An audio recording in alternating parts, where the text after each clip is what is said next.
Most of us aren't even aware of the UK logistics industry, yet it's one of the most successful sectors in UK business. Logistics affects nearly every aspect of our daily lives. It's quite literally all around us all the time. យើងធ្វើអាហ្នឹងគឺបានតែយើងធ្វើ trading ហ្នឹងណាយើងធ្វើ trading យើងធ្វើពាណិជ្ជកម្ម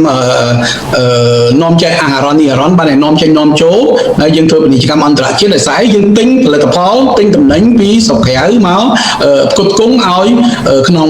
ស្រុកណាអាហ្នឹងយើងនិយាយថាយើងទិញយើងនាំចូលព្រោះនៅក្នុងពាក្យថាធ្វើពាណិជ្ជកម្មអន្តរជាតិមាននាំចូលមាននាំចេញណាអញ្ចឹងឥឡូវខ្ញុំនិយាយនាំចូលមុននាំចូលការដែលនាំចូលណាសួរខ្ញុំថាយើងត្រូវការអីខ្លះអ្វីដែលខ្ញុំឆ្លើយដំបូងជាងគេគឺចំណេះដឹងតែម្ដងចំណេះដឹងណាខ្ញុំអត់និយាយតន់ដល់ទៅបទពិសោធន៍ទេណាខ្ញុំចំណេះដឹងសិនអញ្ចឹងយើងត្រូវដឹងយ៉ាងម៉េចយើងត្រូវដឹងថាតើការទូទាត់លុយយ៉ាងម៉េចមានសុវត្ថិភាព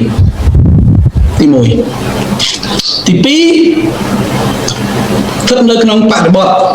ដែលយើងកំពុងរស់នៅក្នុងសកលភាវូបនីយកម្មហើយជាពិសេសយើងរស់នៅក្នុងសករាជដែល IT ណា IT អញ្ចឹងយើងត្រូវសួរខ្លួនឯងថាអ្នកដែលយើងដៃគូពាណិជ្ជកម្មរបស់យើងគឺជាអ្នកណាយើងអាចទុកចិត្តបានអត់យើងស្គាល់តាមរយៈណាមុននឹងយើងសម្រាប់ចិត្តថាយើង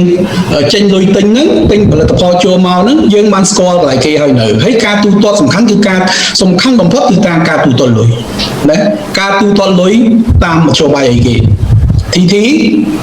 cash in advance open account បើជាទូទៅបើយើងទិញពីគេទេប្រកបជាគេទាមទារឲ្យយើង cash in advance ហើយបានន័យថាឲ្យលុយគេមុនហើយអញ្ចឹងសំណួរសួរវិញតើមានសុវត្ថិភាពទេបើស្នាយើងគ្រាន់តែស្គាល់គ្នានៅលើប្រព័ន្ធហ្នឹងនេះគ្រាន់តែជាសំណួរទេណាគ្រាន់តែជាសំណួរចុះលោកបើសិនបើយើងមាន agreement ជាមួយគ្នាហើយអញ្ចឹងមុននឹងយើង deposit លុយឲ្យគេខ្ញុំត្រូវ